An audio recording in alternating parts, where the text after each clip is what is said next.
আমাদের আল্লাহর সাথে সম্পর্কটা কি? আমি আগেও বলেছি, আমাদের তাঁর সাথে প্রাথমিক সম্পর্ক কি? তিনি আমাদের মালিক আর আমরা তাঁর দাস, এটাই সম্পর্ক।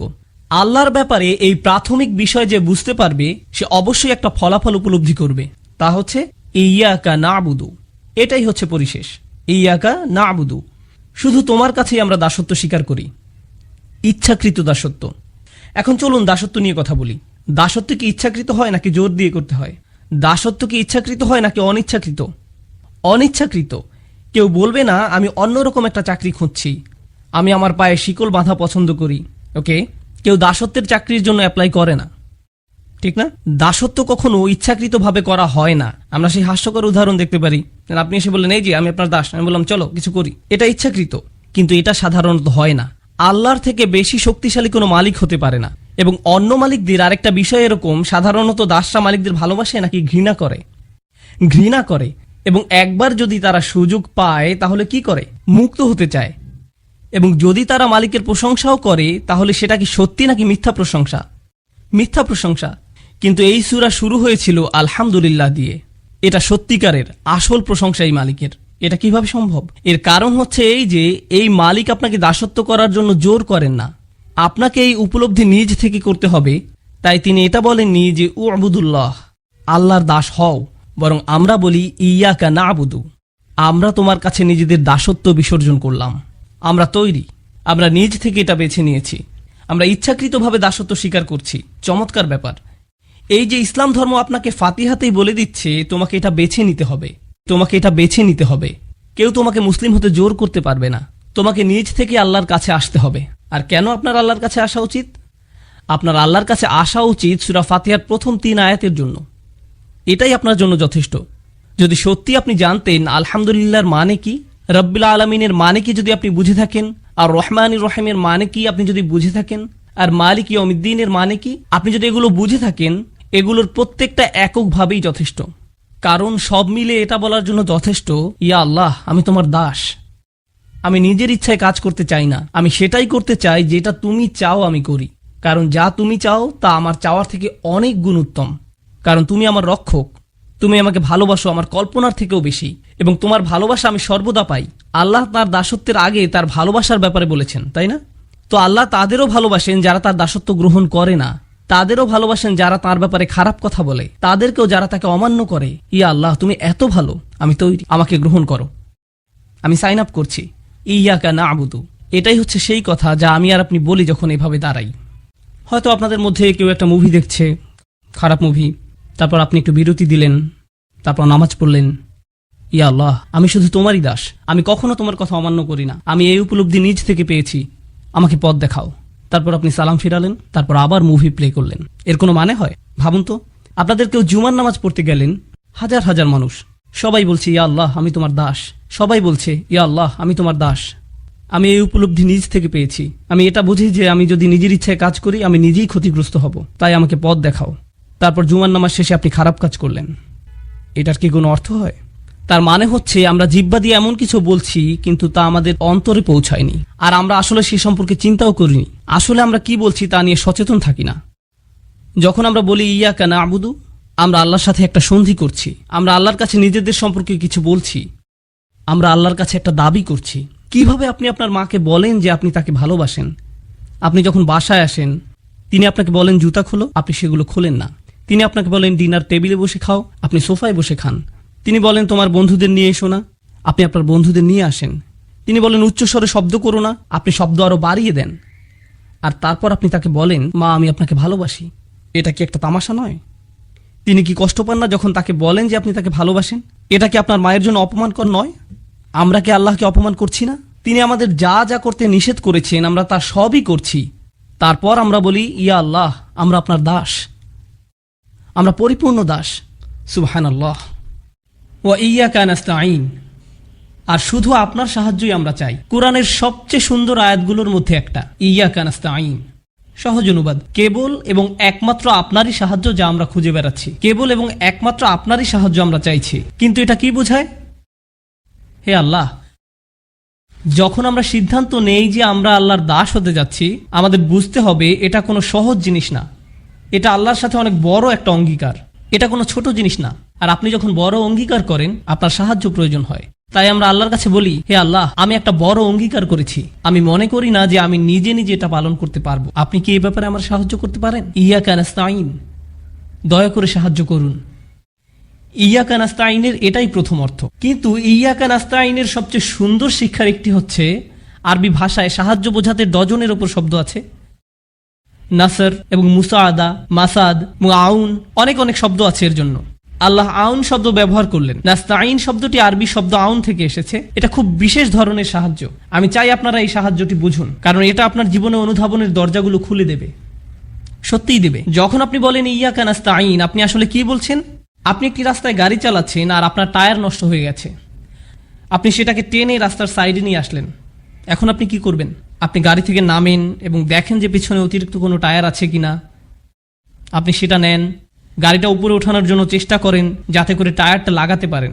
কিন্তু আপনি গাড়িটা পুরোপুরি তোলার মতো যথেষ্ট শক্তিশালী না। তো যখন কেউ হেঁটে যাচ্ছে আপনি বলেন, এই যে আপনি কি আমাকে সাহায্য করতে পারেন? আর তারা আপনাকে সাহায্য করে। এটা হলো ইস্তেআনা। অন্যভাবে বলা যায়, ইস্তেআনা হচ্ছে যখন আপনি ইতোমধ্যে চেষ্টা করেছেন, আপনি শেষ করতে পারেননি, তখন আপনি অন্য কারো সাহায্য চান। এটা হলো ইস্তেআনা। ইস্তেআনা এটা নয় যে আপনার গাড়ির টায়ার নষ্ট হয়ে গেছে আর আপনি গাড়িতে বসে আছেন, কেউ পাশ দিয়ে যাচ্ছে, আপনি তখন বললেন, হেই, আমার গাড়ির টায়ার নষ্ট হয়ে গেছে, আপনি কি সাহায্য করতে পারেন? তিনি বললেন, হ্যাঁ ঠিক আছে। তারপর আপনি বললেন, এখানে ট্রাঙ্ক খোলার একটা বাটন আছে, বাটন চেপে ট্রাঙ্ক খুলে আপনি কাজ করতে থাকুন আর আমি এখানে বসে সংবাদ শুনছি। এটা ইস্তেআনা নয়, এটা ইস্তেআনা না। কেন না? কারণ ইস্তেআনা দাবি করে প্রথমে আপনি আপনার নিজের জন্য কাজ করছেন, তারপর আপনি কাজটি শেষ করতে না পারার কারণে অন্যের সাহায্যের প্রয়োজন হয়। বুঝা গেল? সুতরাং অলস মানুষেরা ইস্তেআনা চাইতে পারেন না। যারা কোনো কাজ করে না তারা এই ধরনের সাহায্য চাইতে পারে না। নাস্তাইন বলার মাধ্যমে আপনি প্রকৃতপক্ষে আল্লাহকে বলছেন, ইয়া আল্লাহ, আমি চেষ্টা করেছি, আমি আপনাকে বলছি যে আমি চেষ্টা করেছি, আমি চেষ্টা করেই যাচ্ছি, আপনি দেখতে পাচ্ছেন, আর এখন আপনার সাহায্য প্রয়োজন। তো এই পৃথিবীর কেউ যে আল্লাহর দিকে ফিরে আসে আর বলে, কিভাবে সম্ভব যে আপনি আমাকে সাহায্য করেন না? আর মানুষ তা করে। লোকে জিজ্ঞেস করে, কিভাবে আল্লাহ আমাকে সাহায্য না করে? আর এমনকি তারা নিজেরাও চেষ্টা করে না, তারা নিজেরা কোনো উদ্যোগ নেয় না, কিন্তু তারা আল্লাহকে দোষারোপ করে যে তাকে সাহায্য কেন করছে না। তারা কেবল তাদের নিজেদেরকেই দোষারোপ করতে পারে। এটাই আল্লাহর মূলনীতি। তিনি আপনাকে সাহায্য করবেন যখন আপনি নিজে উদ্যোগ নেওয়া শুরু করবেন। যদি আপনি নিজে নিজে উদ্যোগ না নেন, তিনি আপনাকে সাহায্য করবেন না। দুটো জিনিস আপনাকে এখানে বুঝতে হবে। আমি দুটো সম্পর্কেই বলবো। পৃথিবীতে এমন মানুষ আছে যারা কোনো উদ্যোগ নেয় না, আবার তারপর আল্লাহর কাছে সাহায্য আশা করে। এটা কখনোই আসবে না। সাহাবারা ফিরিস্তাগণ দ্বারা সাহায্যপ্রাপ্ত হয়েছিলেন বদরের যুদ্ধে, আপনারা সেটা জানেন। সাহাবারা যুদ্ধে ফিরিস্তাগণ কর্তৃক সাহায্যপ্রাপ্ত হয়েছিলেন, কিন্তু সাহাবাদেরকে যুদ্ধে যেতে হয়েছিল, শত্রুপক্ষকে মোকাবেলা করতে হয়েছিল, আর তারপর ফিরিস্তাগণ এসেছিলেন। ফিরিস্তাগণ আগে থেকেই সেখানে অপেক্ষারত ছিলেন না। এই আমরা এখানে 3টা থেকে আছি, তোমরা কোথায় ছিলে? এটা এভাবে ঘটে না।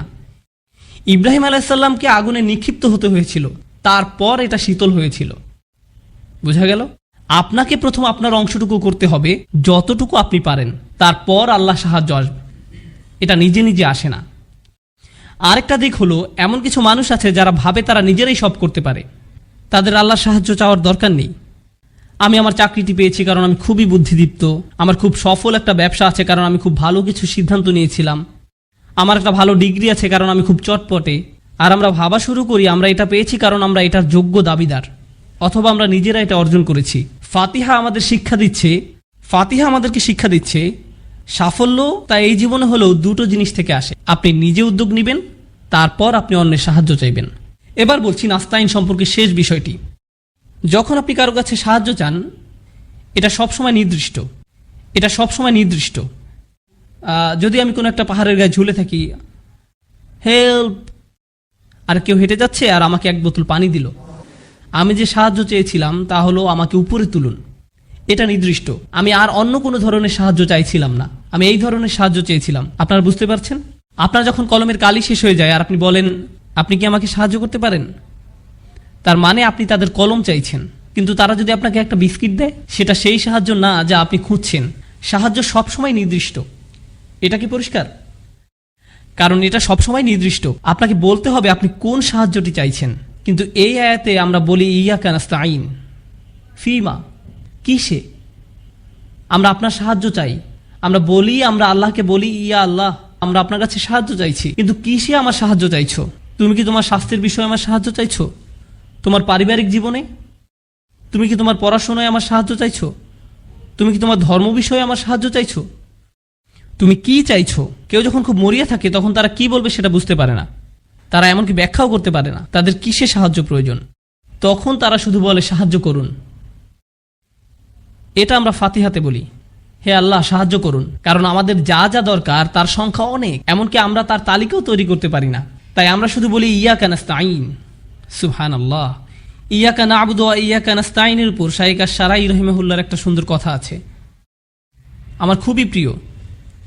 তিনি বলেছিলেন, সুবহানাল্লাহ, তিনি বলেছিলেন কেন আল্লাহ ইয়াকা না'বুদু প্রথমে বলেছিলেন আর কেন তিনি ইয়াকা নাস্তাইন দ্বিতীয় বললেন। কি হতো যদি তিনি এটা উল্টো করে দিতেন? কেন আপনি এটা উল্টে দিতে পারেন না, ইয়াকা নাস্তাইনু ওয়া ইয়াকা না'বুদু? তিনি বলেন দুটো কারণ আছে কেন আপনাকে এই পৃথিবীতে রাখা হয়েছে, সাহায্য চাইতে নাকি ইবাদত করতে, আল্লাহর দাসত্ব করতে। তাই আমাদের উদ্দেশ্যটা প্রথমে উল্লেখ করে নেওয়া হলো, আর আমাদের এই উদ্দেশ্য সফল করতে হলে আমাদের কি প্রয়োজন তা বলা হয়েছে দ্বিতীয়ত। কিন্তু আরেকটা আছে যেটা আরো বেশি সুন্দর জিনিস, যখন আমরা নিজেদের আল্লাহর কৃতদাসে পরিণত করি, যখন আমরা আল্লাহর ইবাদত করি, এটা আল্লাহর জন্য। যখন আমরা সাহায্য চাই, এটা কার জন্য? আমাদের জন্য। ইয়াকা না'বুদু আল্লাহর জন্য, আর ইয়াকা নাস্তাইন আমাদের জন্য। আপনি আল্লাহর জন্য যেটা চান তা আগে উল্লেখ করা উচিত, আর নিজের জন্য যেটা চান তা পরে উল্লেখ করা উচিত। এটা সুন্দর আচরণের অংশ, এটা ভালো বিনয়। ইয়াকা না'বুদু ওয়া ইয়াকা নাস্তাইন। সুবহানাল্লাহ। আপনারা বুঝতে পেরেছেন? বেশিরভাগ মানুষই ভালো কাজ বলতে বোঝে এমন কিছু যা তারা নিজেরা করে। ভালো কাজ মানে হচ্ছে আমি নামাজ পড়ি, আমি দান করি, আমি ভালো কিছু করলাম, আমি গালি দেই না, আমি এটা করি সেটা করি, আমি খারাপ কাজ থেকে দূরে থাকি এবং ভালো কাজ করার চেষ্টা করি। মানে হচ্ছে মানুষ ভালো কাজ বলতে বোঝে যাতে তারা কেবল নিজেরা সম্পৃক্ত। কিন্তু আসলে আমরা দুই ধরনের কাজ করি, এমন কাজ যা আমাদের প্রভাবিত করে আর এমন কাজ যাতে অন্যরা প্রভাবিত হয়। এই দুই ধরনের কাজ আছে। যখন আপনি নামাজ পড়েন তখন কে প্রভাবিত হয়? আপনি নিজেই।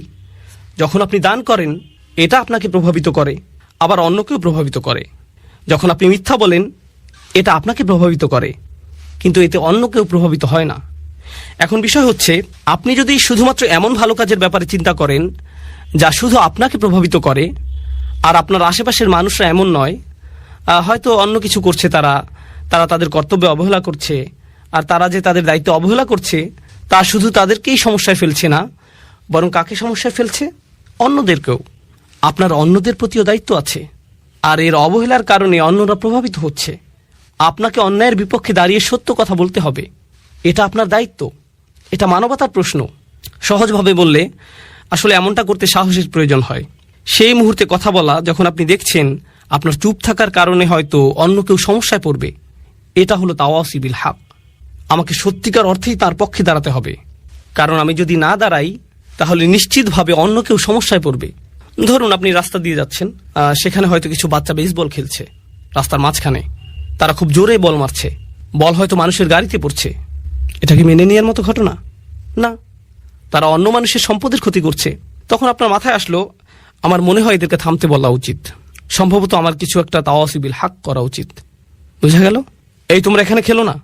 কিন্তু তখন আপনার মাথায় আসবে, আমি যদি এদেরকে খেলা থামাতে বলি, এরা হয়তো আমাকে নিয়েই খেলা শুরু করবে। এরা শুধু মুখে বলেই ক্ষান্ত হবে না, আমাকে মারতেও পারে শুধুমাত্র থামতে বলার কারণে। এটা একটা খুবই ছোট উদাহরণ। বড় পরিসরে বললে, পরিবারের ভেতরে যদি এমন হয়, আপনার বাবা হয়তো কোনো ভুল করেছেন, আপনার মা, আপনার মেয়ে, আপনার বোন, আপনার স্ত্রী, পরিবারের কেউ হয়তো কোনো ভুল করেছে, তারা কোনো অন্যায় করেছে, কেউ হয়তো মোহর পরিশোধ করছে না, কিংবা সম্পত্তির সমান ভাগ করা হচ্ছে না, আর এটা আপনার সামনেই ঘটছে। আপনার ভেতরে তখন মনে হচ্ছে আমার কিছু বলা উচিত, আমার বলা উচিত যেটা ভুল। কিন্তু তখন আপনি ভাবেন এর ফলাফল কি হবে?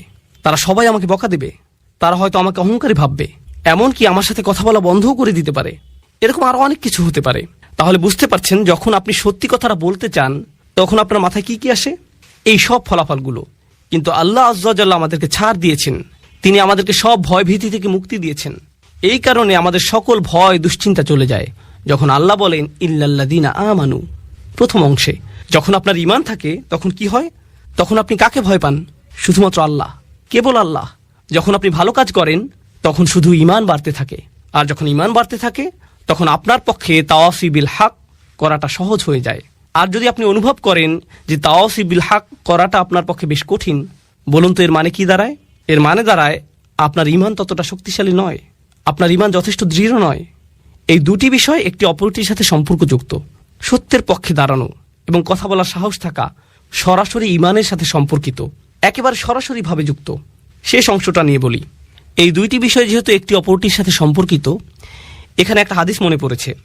এটা আনাস রাদিয়াল্লাহু তাআলা আনহু কর্তৃক বর্ণিত সহিহ মুসলিমের হাদিস।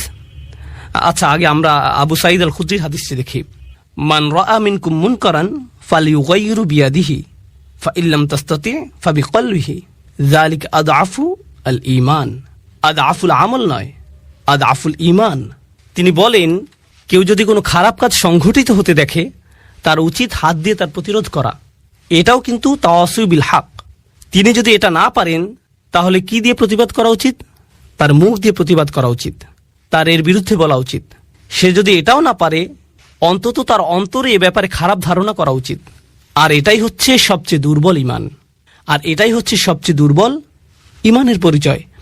রাসূল সাল্লাল্লাহু আলাইহি ওয়াসাল্লাম বলেননি যে এটা হচ্ছে সবচেয়ে দুর্বল আমলের পরিচয়, এটা হচ্ছে সবচেয়ে দুর্বল ঈমান।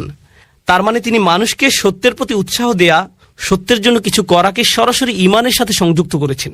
ঠিক যেভাবে সূরায় এসেছে, ইল্লাল্লাযীনা আমানু ওয়া আমিলুস সলিহাত ওয়া তাওয়াসাউ বিল হক। ইল্লাল্লাযীনা আমানু ওয়া আমিলুস সলিহাত, তারপর সাথে সাথে ওয়া তাওয়াসাউ বিল হক। এই তিনটিকে সম্পর্কযুক্ত করা হয়েছে। আর এই ব্যাপারে সবশেষে বলতে চাই, তাওয়াসি বিল হক হয়ে থাকে, এখানে তাওয়াসি শব্দটির মূল হচ্ছে তাফাউল, যার মানে হচ্ছে সহযোগিতা। তার মানে হচ্ছে এটা আপনার সমাজে হয়ে থাকে। এখানে বলা হচ্ছে যে এগুলো আপনার সমাজে সংঘটিত হবে, আপনার পরিবারে, আপনার মুসলিম বন্ধুদের মধ্যে, যারা নিজেদের মুসলিম দাবি করে, যারা ভালো কাজ করে। তাহলে তাওয়াসি বিল হক এখান থেকেই শুরু, তারপর এটা ছড়িয়ে পড়ে। সুতরাং যখন আমরা বলি অমুসলিমদের এই সত্যের ব্যাপারে জানানো দরকার, সর্বোপরি সমাজের প্রতি কর্তব্য, এই সব কিছু ঠিক আছে, কিন্তু এর শুরুটা কোথায় হবে? এর শুরু হবে আমাদের নিজেদের ঘরেই। যদিও শুরু করার জন্য এটাই সবচেয়ে কঠিন জায়গা, তবু এখান থেকেই আমাদের তাওয়াসি বিল হক এর সূচনা করতে হবে।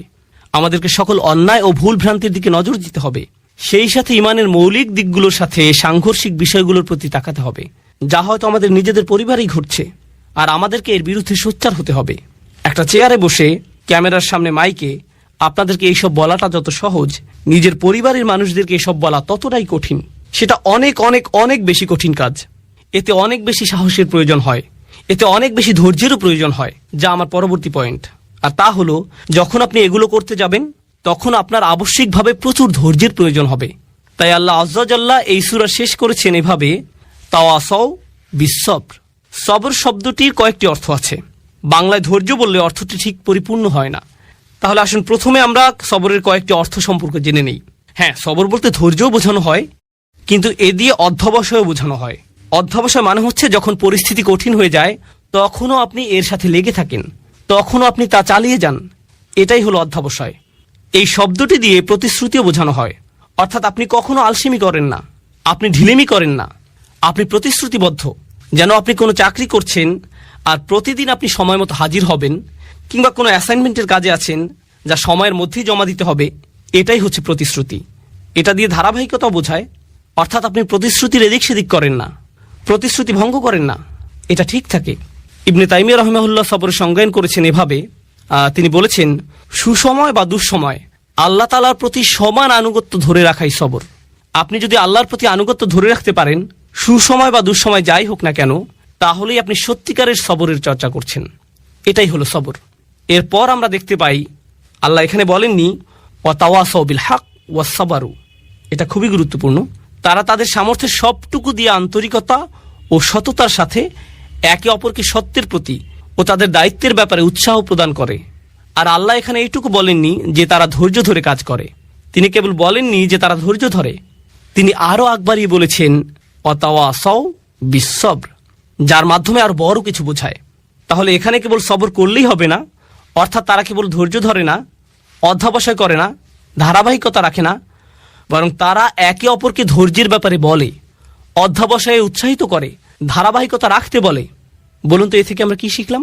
আপনি একা আপনার সবর ধরে রাখতে পারবেন না, আপনার উপদেশের জন্য কাউকে প্রয়োজন, যাতে সে আপনাকে সাহস যোগাতে পারে এবং বলতে পারে, ভাই তোমার সবর করা প্রয়োজন। সবর একে অপরকে সাহস যোগায়। অন্যের কাছ থেকে আপনি এই শক্তি পাবেন। একা থাকলে আপনি সাহস হারিয়ে ফেলবেন। এটা মানুষের স্বাভাবিক প্রবৃত্তি যে যখন মানুষ খারাপ পরিস্থিতির মধ্যে পড়ে, সবচেয়ে ইমানদার ব্যক্তিটিও, সবচেয়ে আমলদার ব্যক্তিটিও যে সব সময় ভালো কাজ করে, যখন কেউ তাকে অপমান করে বা কেউ তার কাজের প্রশংসা করে না এবং খারাপ কিছু ঘটে, এমনকি হতে পারে তা কোনো ইসলামিক কাজে, তখন সে হতাশ হয়ে পড়ে। এরা ভালো মানুষ। সবরের ব্যাপারে তাদের চেয়ে কে ভালো জানে?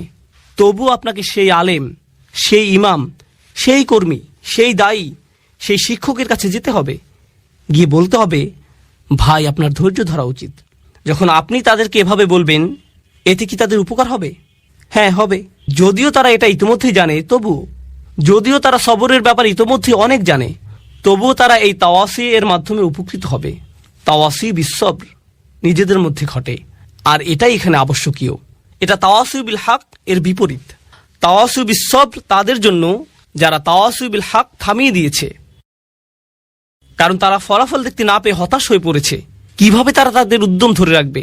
একে অপরকে অধ্যবসায়ের ব্যাপারে তাগিদ দেওয়ার মাধ্যমে। সবচেয়ে সহজভাবে বলা হয়েছে আলাল মাসাইব, অর্থাৎ আপনাকে ধৈর্য ধরতে হবে, অধ্যবসায় চালিয়ে যেতে হবে, ধারাবাহিকতা ধরে রাখতে হবে। পরিস্থিতি যতই খারাপ হোক না কেন, অসব্রু আলামা আসাবাক, যতই বিপদ আসুক না কেন, আপনাকে চেষ্টা চালিয়ে যেতেই হবে। এটা হলো একটা অর্থ। অপরটি হলো আনিল মাআসি, অর্থাৎ আপনাকে পরীক্ষা করা হবে। যারা এই দিনের জন্য কাজ করছেন, তা যেভাবেই হোক না কেন, হয়তো আপনি আপনার বাসায় দিনই পরিবেশ তৈরি করতে চাচ্ছেন, বাইরে আপনি হয়তো অমুসলিমদের দিনের দাওয়াত দিচ্ছেন, হয়তো দানের জন্য অর্থ জোগাড় করছেন, এটা যেমনই হোক না কেন, আপনি ইসলামের জন্য কিছু করতে চাচ্ছেন। শয়তান কার পেছনে বেশি লাগে জানেন? যারা দিনের জন্য কাজ করে। শয়তান অন্য যে কারো চেয়ে তার পেছনে বেশি সময় ব্যয় করে, যাতে সে আল্লাহর অবাধ্য হয়।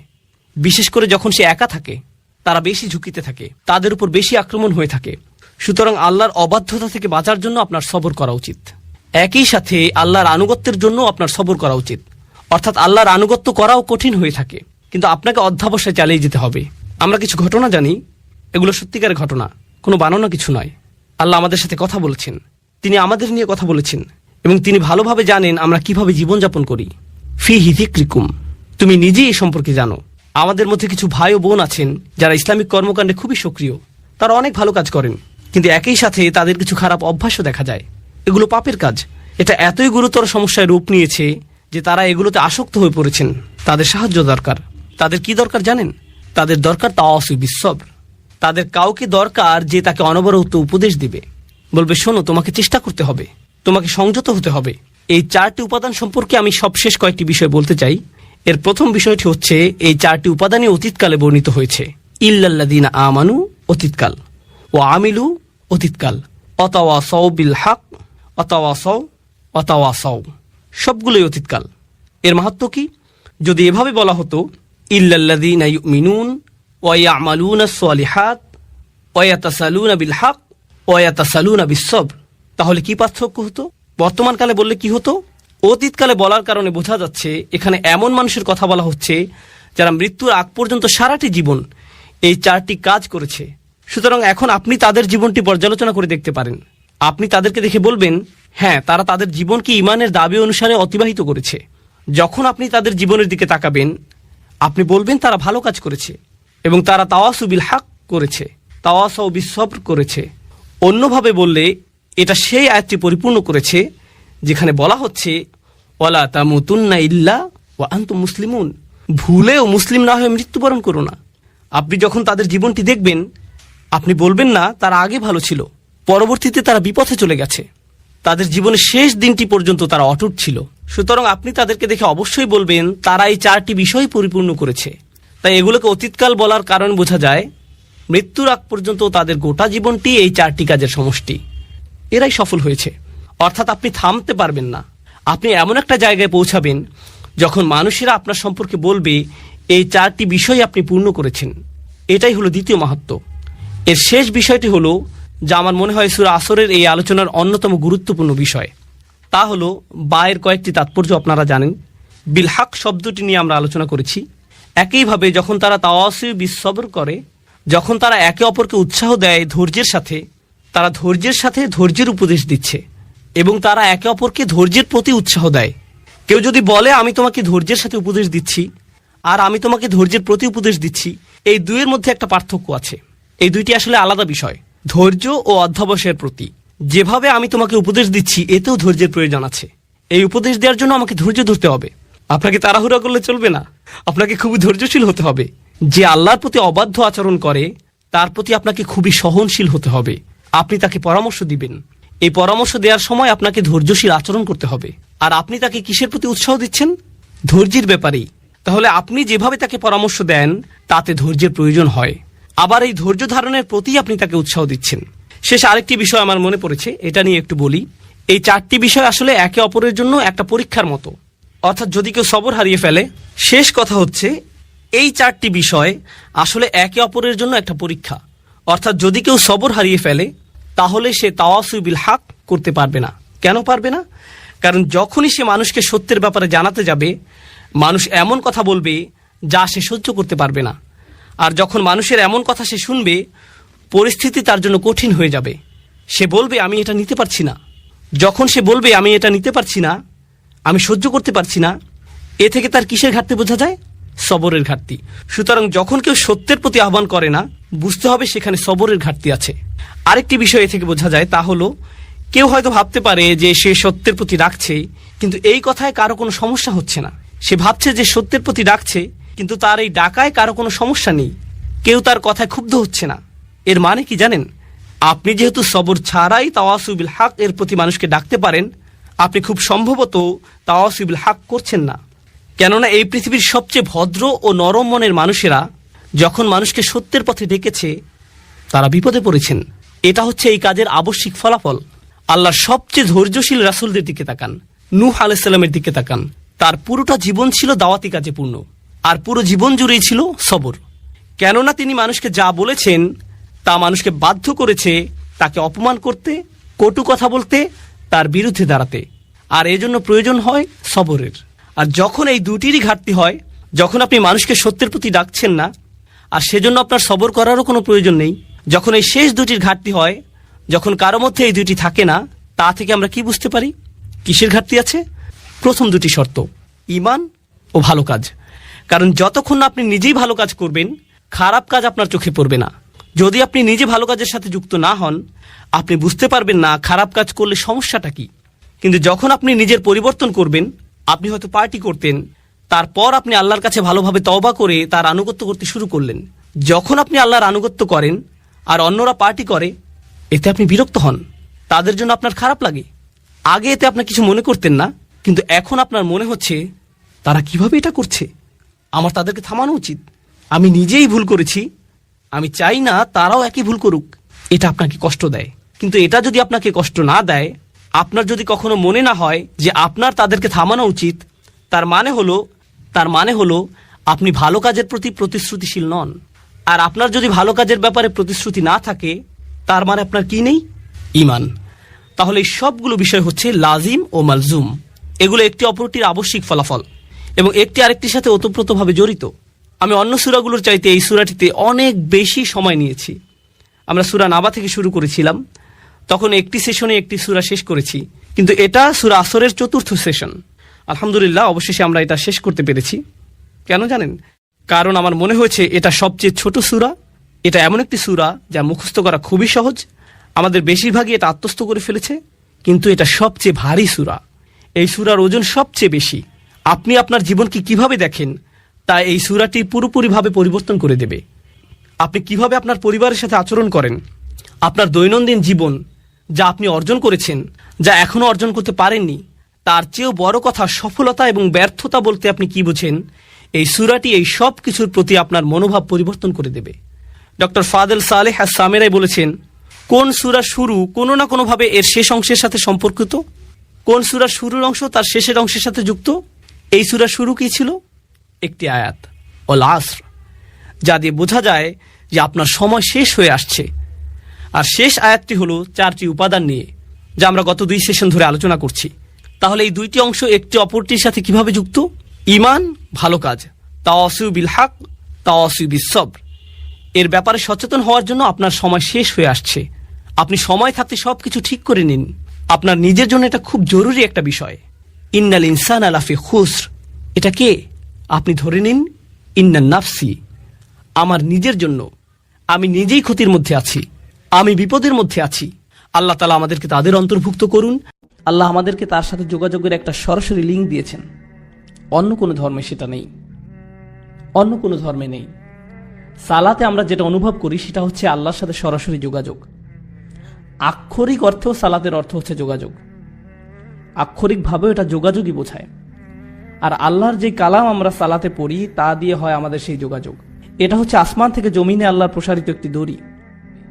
আপনি সব সময় চাইবেন আরো বেশি পড়তে। কোরআনের সাথে আপনার যোগাযোগ যত বেশি হবে, আল্লাহর সাথে আপনার যোগাযোগ তত ভালো হবে। কোরআনের সাথে আপনার যোগাযোগ যত কম হবে, আল্লাহর থেকে আপনি তত দূরে সরবেন।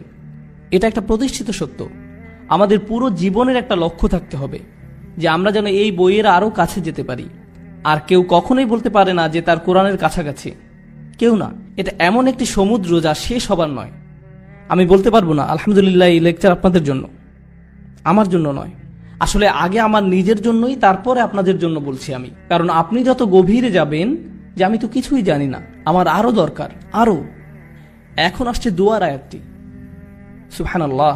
এর প্রত্যেকটি শব্দ প্রথমে শুরু করি ইদা দিয়ে। ওয়া ইদা সাআলাকা ইবাদি আন্নি, অর্থাৎ ইদা দিয়ে শুরু হয়েছে। ইদা অনুবাদ করা হয় যখন, আরবি এবং ইংলিশ দুইটাতেই একটা পার্থক্য আছে, যখন এবং যদির মাঝে। আমি চাই যে আপনারা যখন এবং যদির পার্থক্যটা বুঝুন। যদি এর আরবি হচ্ছে ইন। আল্লাহ বলেননি যে যদি আমার বান্দা আপনাকে জিজ্ঞেস করে আমার ব্যাপারে, বরং বলেছেন যখন জিজ্ঞেস করে। ধরুন একজন মায়ের কথা যার ছেলে আর্মিতে গেছে এবং সে যুদ্ধও গেছে, অনেক দিন মায়ের সাথে কোনো যোগাযোগ নেই, কোনো কল বা ইমেইল কিছুই না। মায়ের তো অবশ্যই ছেলের কথা মনে পড়বেই। মা কি বলবে, যখন আমার ছেলে আসবে তখন আমি খুশি হব? নাকি বলবে যদি আমার ছেলে আসে আমি খুশি হব? সে বলবে যখন আমার ছেলে আসবে তখন আমি ভালোবাসা বন্ধ করেছো, আমি কখনো তোমাকে ভালোবাসা বন্ধ করিনি। তুমি দূরে সরেছো, আমি সব সময় কাছে ছিলাম। আবার করিব শব্দটাও, করিব হচ্ছে ইসমে সিফা, যার অর্থ আমি সব সময় আছি। পুরো বাক্যটা দ্বারা অবশ্যই আমি সব সময় আছি, কাছেই। আমার দাস এটা জানুক। আরেকটা ব্যাপার হচ্ছে আল্লাহর কতগুলো নাম আছে? অন্তত 99টা। কত সুন্দর সুন্দর নাম আল্লাহর। তাই যখন মানুষ জিজ্ঞেস করলো আল্লাহ সম্পর্কে, তখন তাদেরকে আল্লাহর কোন নামটা বলা সবচেয়ে বেশি জরুরি? ওনার কোন গুণটা? যে উনি একদম কাছেই। কেন? কারণ যখন উনি কাছে আছেন, আমাদের জন্য ওনার সাথে কথা বলা সহজ হয়। কেউ যখন দূরে থাকে তখন আমরা তার সাথে কথা বলি না, আর কেউ যখন কাছে থাকে আপনি তার সাথে কথা বলতে পারেন। যখন কেউ কাছে থাকে আপনি তাকে সম্মান করেন। বোঝা গেল? আচ্ছা, এখানের কয়জন বাচ্চা স্কুলে আছে? 4 জন। বাকিরা কি করে? আচ্ছা যাই হোক, যদি আপনি স্কুলে থাকেন আর টিচার ক্লাসরুমের বাইরে দিয়ে হেঁটে যায়, তখন কি আপনার আচরণে কোনো পরিবর্তন আসে নাকি আসে না? মিথ্যা বলবেন না, আপনি এখন মসজিদে আছেন। বাইরে গিয়ে মিথ্যা বলুন। না, আমি জাস্ট মজা করলাম। যখন টিচার আপনার কাছে থাকে আপনার ব্যবহার একরকম হয়। ধরুন আপনি একটা পরীক্ষা দিচ্ছেন, টিচার হেঁটে বেড়াচ্ছে, আপনি কি আপনার পরীক্ষার খাতা একটু ঢেকে ফেলেন না?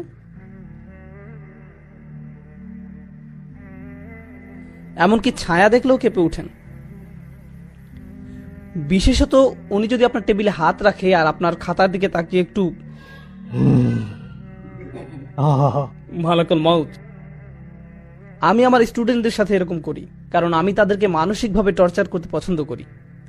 এটাই টিচিং এর সবচেয়ে বড় মজা। আপনি তাদেরকে নিয়ে খেলতে পারেন। আল্লাহ বলছেন যদি আমার দাস আমার সম্পর্কে জানতে চায় তাহলে বলুন আমি একদমই কাছে আছি। কেউ যখন কাছে থাকে, আপনি যখন আশেপাশে পুলিশ অফিসার দেখেন আপনি অন্যরকম আচরণ করেন। আপনি যখন দেখেন আপনার বস পাশে আছে, যখন জানেন টিচার কাছে আছে, আপনি ভিন্ন আচরণ করেন। যখন আপনি দেখেন আপনার মা পাশে আছে, বন্ধুদের সাথে ভিন্নভাবে কথা বলেন। যখন সে অন্য রুমে যায় তখন হয়তো আপনি আপনার বন্ধুর মুখে ঘুষি মেরে দেন। এই ধরনের কিছু করেন। যখন আপনি অনুধাবন করবেন যে আল্লাহ নিকটে, তখন আপনি সব সময়ের জন্য একদম ভিন্ন মানুষ হয়ে যাবেন, কারণ উনি সব সময় কাছে। এখন উনি যদি সবচেয়ে কাছেই হন এরপর উনি কি বলছেন? উজিবু, উজিবু। আরবিতে আজাবা মানে উত্তর দেওয়া। এছাড়াও আরেকটা শব্দ আছে ইস্তেজাবা। কোরআনের অন্য এক জায়গায় আল্লাহ বলছেন ফাস্তাজাবা লাহুম রব্বুহুম। তিনি আজাবা লাহুম বলেননি, তিনি বলেছেন ফাস্তাজাবা লাহুম। তাদের প্রভু তাদের ডাকে সাড়া দেন। দেখা যাচ্ছে দুইটা শব্দ আছে আরবিতে, আজাবা আর ইস্তেজাবা। আজাবা আর ইস্তেজাবা। আজাবা দিয়ে বোঝায় যেটা সাথে সাথে হবে। যখন আপনি কোনো দেরি করা ছাড়াই কাউকে জবাব দেন সেটাকে বলা হয় ইজাবা। আর যখন আপনি সময় নিয়ে জবাব দেন সেটাকে বলা হয় ইস্তেজাবা। আল্লাহ বলছেন উজিবু, এর মানে উনি কিভাবে দোয়ার উত্তর দেন? সাথে সাথে, কারণ উনি সবসময় কাছে। কেউ কেউ দোয়া করে আর বলে কখন আল্লাহ জবাব দিবেন, কখন আল্লাহ সাহায্য আসবে, আমি অসুস্থ, কখন আল্লাহ আমাকে সুস্থ করবেন, আমি চাকরি পাচ্ছি না, কখন আল্লাহ চাকরি দিবেন, আমার বিয়ে হচ্ছে না, কখন আল্লাহ আমার বিয়ে দিবেন, আমার মা একের পর এক বিয়ের প্রস্তাব নাকচ করছেন, কখন আল্লাহ তার অন্তরটা পরিবর্তন করবেন, এর নাক লম্বা, তার চোখ বেশি ছড়ানো, এ জানে না কিভাবে ঠিকমতো চা বানাতে হয়, এসব করে আমার বিয়ে হচ্ছে না, আমার মা সব নষ্ট করে দিচ্ছে, ইয়া আল্লাহ কেন আমার মা এরকম। আর আল্লাহ কি বলছেন? তিনি কখন সেটার জবাব দিবেন? সাথে সাথে। ও আরেকটা কথা, এগুলো সব রমজানের আয়াত, তাই না? তাই আপনি যদি সত্যি সত্যি চান আল্লাহ সাথে সাথে আপনার দুয়ার জবাব দিবেন রমজানে, আর আপনি যদি চান যে আল্লাহ আপনার কাছে আসবেন, তাহলে আগে নিজে আল্লাহর কাছাকাছি হন, বেশি বেশি কোরআন পড়ুন আর তারপর দোয়া করুন। কোরআন পড়ুন আর দোয়া করুন। রমজানে আপনার এরকমটাই করা উচিত। যখন আপনি বেশি বেশি দোয়া করা শুরু করবেন, তখন রমজান মাসটা উপভোগ করা শুরু করবেন। রমজানের আনন্দটাই হচ্ছে দোয়ার মাঝে। অর্থাৎ উনি বলছেন উজিবু, আমি জবাব। তারপর উনি বলছেন দাওয়াতা দাই। কি শক্তিশালী শব্দ চয়ন। পূর্বে বলেছিলাম কোরআন মজিদে আমি কখন ব্যবহার করা হয়, মনে আছে? অনেক বেশি ভালোবাসা এবং অনেক বেশি রাগ প্রকাশ করার সময়। এখানে কোনটা? অনেক বেশি ভালোবাসা। এখন কার দেওয়ার জবাব দেয়া হয়? আপনি ভাবতে পারেন যে অনেক বেশি দোয়া করে তার। আমি বছরে একবার দুইবার দোয়া করি। যখন আপনার পরীক্ষা থাকে তখন দোয়া করেন ইয়া আল্লাহ আমার পরীক্ষা, আমিন। এখন কার দোয়ার জবাব দেয়া হয়? অথবা গাড়ি চালানোর সময় লাল বাতি অতিক্রম করে গেলেন আর বিশাল জরিমানা দিতে যাচ্ছেন, তখন দোয়া করেন এই বলে ইয়া আল্লাহ ক্যামেরা এবং লাইসেন্স প্লেটের মাঝে কভার সৃষ্টি করে দাও, আমি যেন অথরিটি থেকে কোনো মেসেজ না পাই, ইয়া আল্লাহ। তখন আপনার আল্লাহকে স্মরণ হয়। কেউ যদি অনেকবার দোয়া করে তাহলে দোয়া শব্দটি ব্যবহার হয়, কিন্তু কেউ যদি শুধু একবার দোয়া করে সেটা প্রকাশ করতে ব্যবহার করা হয় দাওয়াতুন। দাওয়াত শব্দটি শেষে তা মারবুতা নির্দেশ করে যে এটা একমাত্র একবার ঘটে। যেমন দরাবায়ের অর্থ হলো প্রহার করা, কিন্তু দরাবাত মানে একবার প্রহার করা।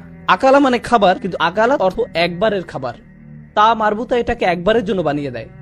আল্লাহ বলছেন দাওয়াত দাই, প্রার্থনাকারীর একবারের প্রার্থনাতেও আমি সাড়া। লোকটি মাত্র একবারই দোয়া করলো, আল্লাহ বললেন না যে সারা বছর কোথায় ছিলে, তুমি জীবনে কখনো সালাত করনি, মাত্র একবার দোয়া করলে ফাইন করিব, ভুলে যাও যে তোমার ডাকে সাড়া দিব। আপনি যদি কোনো অফিসের কর্মচারী হন আর বছরে মাত্র একবার অফিসের নিজের চেহারা দেখালেন, আপনার চাকরি থাকবে না। তারা বলবে কি আপনি? আমি এখানে চাকরি করি। কখন? আমি গত বছর চাকরি পেয়েছি।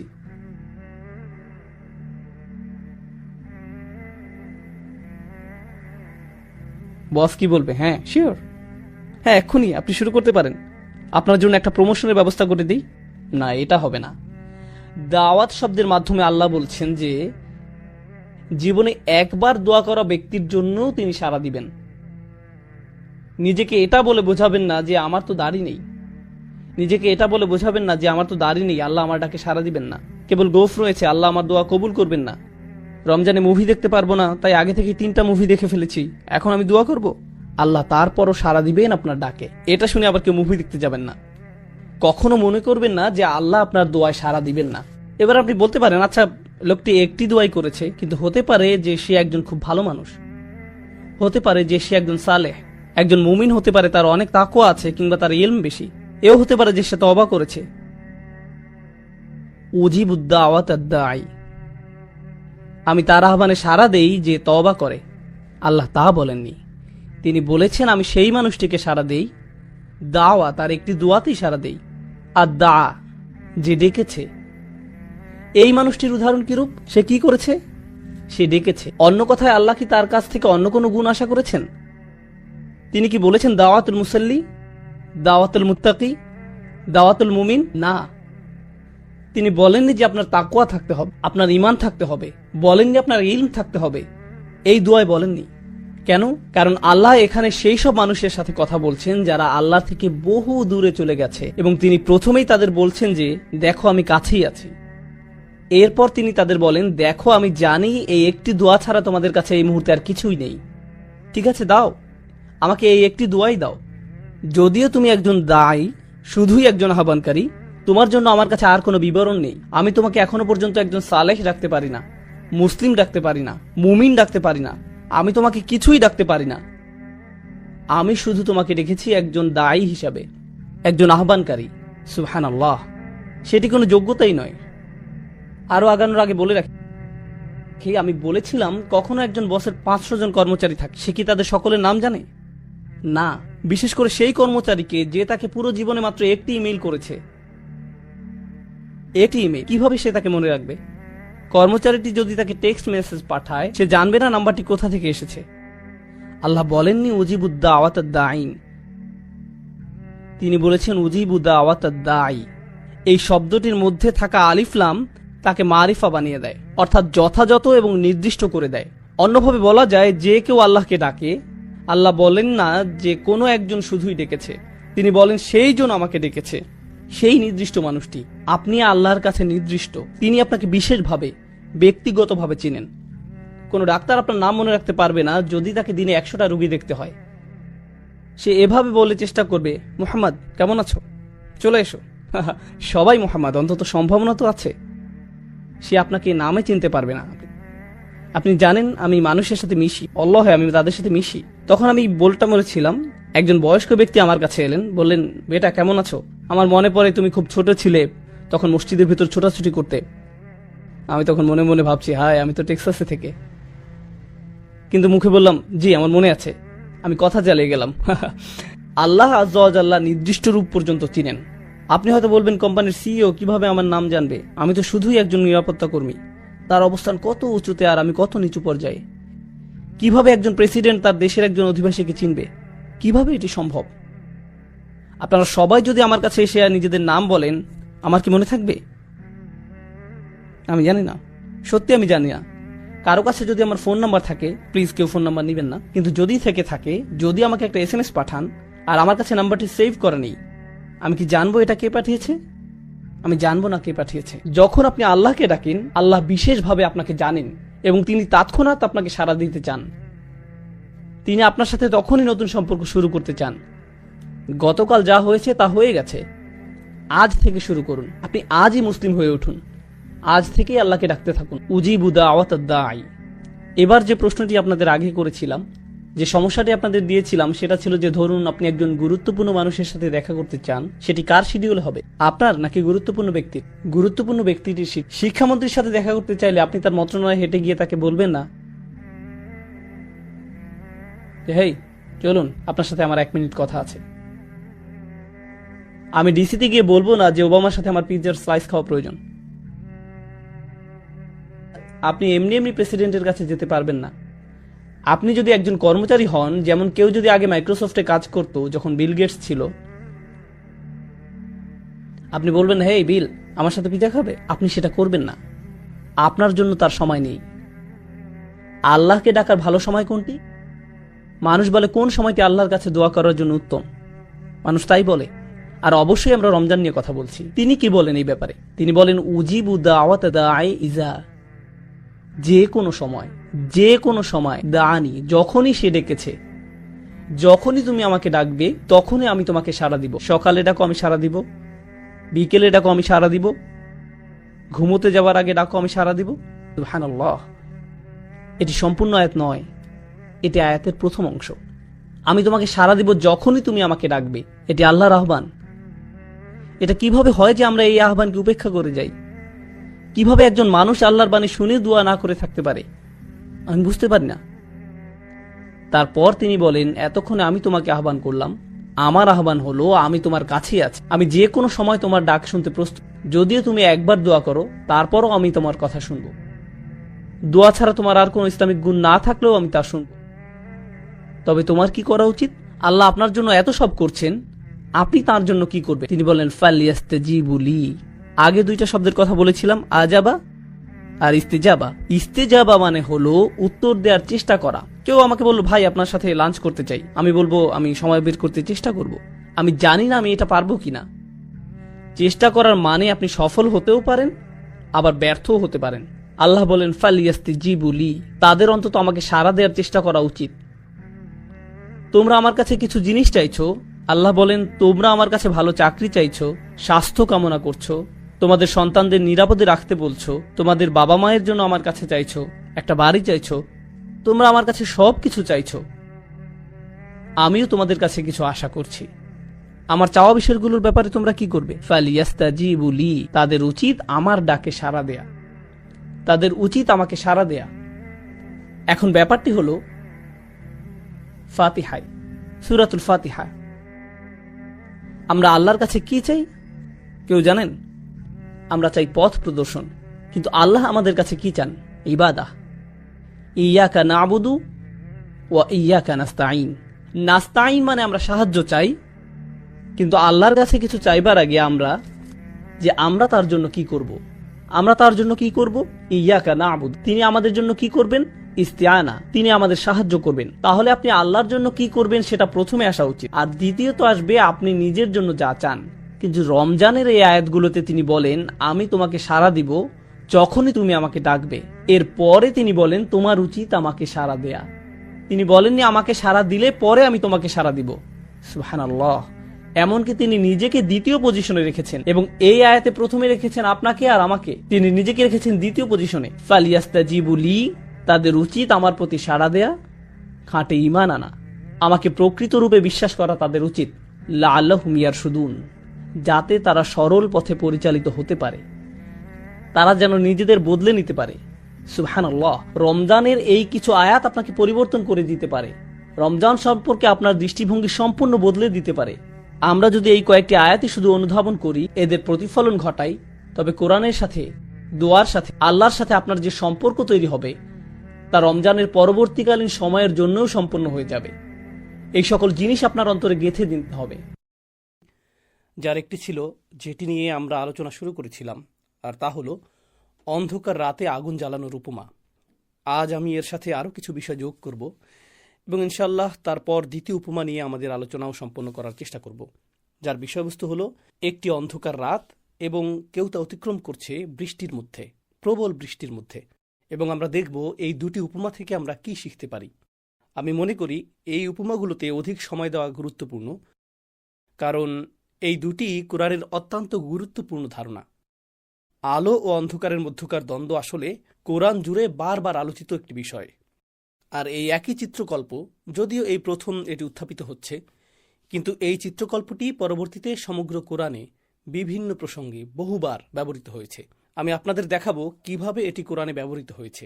গত পর্বে আমি আপনাদের বলেছিলাম যে আরবি ভাষায় মাসাল হলো এক প্রকার প্রবাদ প্রবচনের মতো। এটি শুধুমাত্র একটি উপমা নয়, এটা একটা প্রবাদের মতো। সাধারণ কথাবার্তায় আপনি কিভাবে প্রবাদ ব্যবহার করেন, একটি পরিস্থিতি সৃষ্টি হয় আর তা আপনাকে একটি প্রবাদের কথা মনে করিয়ে দেয়। একই ধরনের আরেকটি পরিস্থিতি চলে আসে আর সেই প্রবাদটি আপনার মনে ভেসে ওঠে। তাই আল্লাহ প্রদত্ত এই চিত্রকল্প হলো মাসাল, যা বারবার মনের পর্দায় ভেসে আসার কথা। এটাই এর উদ্দেশ্য। তারপর সমগ্র কোরআন জুড়ে আল্লাহ যখন আলো ও অন্ধকারের কথা বলছেন, তখন প্রতিবারই তা যেন এই চিত্রকল্পের দিকেই ফিরে আসে যখন এই প্রসঙ্গটি আসে। এটা কোরআনের এক ধরনের শিক্ষণ পদ্ধতি যে কোরআনের সূরাগুলো জুড়ে আলো ও অন্ধকারকে এরকম কৌশলগতভাবে ব্যবহার করা হয়েছে, আর আমরা তা একটু পরেই আলোচনা করব। দ্বিতীয় বিষয়টি ইনশাআল্লাহ, যেহেতু এখন আমি সমগ্র কোরআন জুড়ে ব্যবহৃত বিষয় নিয়ে কথা বলছি, আল্লাহর হেদায়েত অর্থাৎ কোরআনকে বর্ণনা করতে কোরআন জুড়ে আরেকটি চিত্র ব্যবহৃত হয়েছে। ক্রমাগত ব্যবহৃত একটি চিত্র হলো আলো, ক্রমাগত ব্যবহৃত অপর চিত্রটি হলো বৃষ্টি। তো আল্লাহ কোরআনের প্রভাব এবং কোরআনের উৎস বর্ণনা করতে বৃষ্টির উপমাকে ব্যবহার করেছেন। কোরআন আকাশ থেকে এসেছে, বৃষ্টিও আসে আকাশ থেকে। কোরআন মৃত হৃদয়গুলোতে জীবন দেয়, বৃষ্টিও মৃত জীবনে প্রাণ সঞ্চার করে। পানি পবিত্র এবং তা পবিত্রকারী। কোরআনও পবিত্র এবং তা পবিত্রকারী, তাই না? তাই একটি সংযোগ রয়েছে পানি, বিশেষত বৃষ্টির পানি এবং আল্লাহর বাণী ও তা কিভাবে নাজিল হয়েছে এর মধ্যে। আর পানি নেমে আসে মাটি যদি উর্বর হয় এবং ভেতরে যদি সুস্থ বীজ থাকে, বীজটি বেড়ে উঠবে। কিন্তু মাটি যদি কলুষিত হয় আর তার ভেতরে কোনো জীবন না থাকে, তাতে শুধু শুকনো ময়লা, খড়কুটা এবং নুড়ি ও পাথরের মতো জিনিস থাকে, তাহলে পানি সেখানে ফেনাই সৃষ্টি করবে আর সেই পানি তখন প্রবাহিত হয়ে চলে যাবে, মাটিতে প্রবেশ করবে না। এটা শুধু বন্যার সৃষ্টি করবে। আর এই চিত্রটিও কোরআনে দেওয়া হয়েছে। فسالت أودية بقدرها فاحتمل السيل زبدا رابيا। এই চিত্রটিও কোরআনে দেওয়া হয়েছে। সূরা রদে আল্লাহ বর্ণনা করছেন, আনজালা মিনাস সামাই মাআ, আল্লাহ আকাশ থেকে পানি নাজিল করেছেন।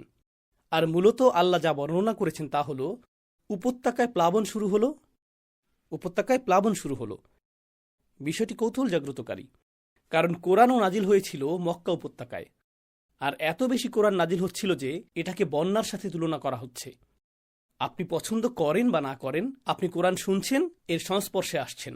আর কেউ কেউ ছিলেন উর্বর মাটির মতো, কোরআন তাদের ভেতরে প্রবেশ করেছিল এবং তাদের হৃদয়ে প্রথিত হয়েছিল। তারা তা গ্রহণ করেছিলেন এবং অন্যরা প্রত্যাখ্যান করেছিল। আর তারা ছিল সেই ফেনার মতো, সেই খড়কুটার মতো, বন্যা এসে যাকে ভাসিয়ে নিয়ে যায়। তো আল্লাহ সেই উপমাটিও দিয়েছেন, আর তা বৃষ্টির পানির উপমা।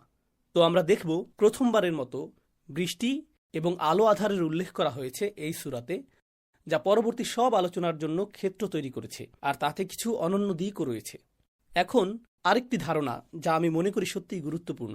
আমি মনে করি এই প্রথম চিত্রটি মাসালুহুম কা মাসালিল্লাযী ইসতাওকাদা নারা, কেউ একজন অন্ধকারে আগুন জ্বালালো। এটি খুবই সংক্ষিপ্ত একটি চিত্র, কিন্তু এই চিত্রটি আসলে রাসূল সাল্লাল্লাহু আলাইহি সাল্লামের সমগ্র সিরাহকে চমৎকারভাবে এক কথায় প্রকাশ করেছে।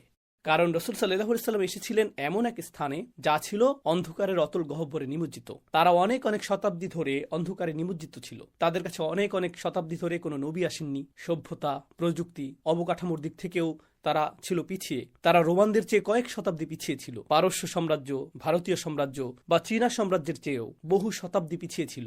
বিশ্বের অন্যান্য সাম্রাজ্য এগিয়ে যাচ্ছিল, আর আরবরা তখনও ছিল প্রধানত বেদুইন। তাদের মধ্যে সর্বোত্তম ছিল তারাই যারা কাফেলা নিয়ে বাণিজ্যে যেত, তাই না? সেটাই ছিল সর্বোত্তম দৃষ্টান্ত। সুতরাং এটা ছিল বিশ্বের অত্যন্ত অন্ধকারচ্ছন্ন একটা স্থান, এমন স্থান যাকে বিশ্ব মূলত ভুলেই গিয়েছিল। তখন একটি স্ফুলিঙ্গ জ্বলে উঠল সেই অন্ধকারের মাঝেই, এবং সেই স্ফুলিঙ্গটি শেষ পর্যন্ত গোটা বিশ্বকে আলোকিত করল। আর সেটাই হলো কোরআনের আগমন, তাই না? সুতরাং সংক্ষিপ্ত এই একটি চিত্রই আসলে ধারণ করে আছে ঘটে যাওয়া বিষয়গুলো। আল্লাহু মুতিম্মু নূরিহি, আল্লাহ তার আলোকে পরিপূর্ণ করবেন।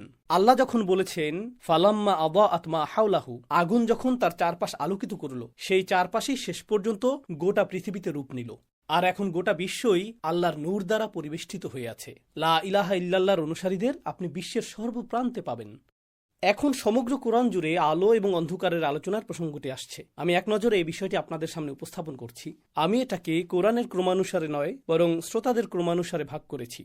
আমি আপনাদের বলেছি যে এই সূরার একাধিক শ্রোতা রয়েছে, আর সেই শ্রোতাদের মধ্যে একটি দল হলো ইহুদি ও খ্রিস্টান সম্প্রদায়, আহলে কিতাব। তো আসুন দেখি আল্লাহ কিভাবে আহলে কিতাবের সাথে আলো ও অন্ধকারের বিষয়ে কথা বলেছেন। পাশাপাশি এই চিত্রটিও মাথায় রাখতে হবে। এই অনুশীলনীর মূল উদ্দেশ্য হলো আপনাদের নিজেদের মনে এই সচেতনতাকে তাজা রাখা যে এই আলো প্রজ্বলিত হলো, চারপাশ আলোকিত করলো, আর পথহারা লোকেরা এখন এমন কাউকে খুঁজে পাবে যে তাদেরকে অন্ধকার রাস্তায় পথ দেখাতে পারবে। আর সর্বশেষ প্রারম্ভিক বক্তব্যটি হলো, আল্লাহ যখন কোরআনে আলোর কথা বলেছেন, তিনি গতিশীলতার কথা বলেছেন। আপনি বসে থেকে বারবিকিউ করার জন্য আগুন জ্বালাচ্ছেন না, আপনি আগুন জ্বালাচ্ছেন কারণ আপনার জানা প্রয়োজন যে কোথায় যেতে হবে। আলোর উদ্দেশ্য হলো এর দ্বারা আপনি পথ নির্দেশ লাভ করবেন। যদি 100 জন মানুষ থাকে এবং তাদের মধ্যে মাত্র একজনের কাছে বাতি থাকে বা একজনের কাছে আলো থাকে, তাহলে বাকি সবাই সেই একজনের উপরই ভরসা করবে যার কাছে আলো আছে। আর যতক্ষণ তারা আলো দেখতে পাবে ততক্ষণ তাকে অনুসরণ করে নিজেদের পথ খুঁজে নেবে। তো এটা মাথায় রেখে এখন আসুন কোরআনের কয়েকটি স্থানের বর্ণনা। রাসূল এসেছেন যিনি তোমাদের এমন অনেক বিষয় প্রকাশিত করেছেন যা তোমরা তোমাদের কিতাব থেকে গোপন করে রাখতে, তোমরা তা গোপন করতে। রাসূল তা প্রকাশিত করেছেন, তাই না? প্রসঙ্গক্রমে আপনি যখন কিছু জানেন কিন্তু উচ্চারণ করছেন না, আপনি তা গোপন করছেন, একে বলে প্রকাশ না করার মিথ্যা। আর সেই চিত্রটি কি বর্ণনা করে? সুম্মুম বুকমুন, বধির, বোবা, কথা বলতে অক্ষম, অর্থাৎ তারা প্রকাশ করতে অস্বীকার করে। এটা তাদের জন্য অপমানজনক। ওয়া ইয়াফু আন কাসীর, আর বহু বিষয় আল্লাহ এখনো প্রকাশ করেননি, তিনি তা ক্ষমা করেছেন। قد جاءكم من الله نور وكتاب مبين। এখন আল্লাহর পক্ষ থেকে তোমাদের কাছে এসেছে একটি আলো এবং একটি কিতাব যা পথ দেখায়, স্পষ্টতা দান করে।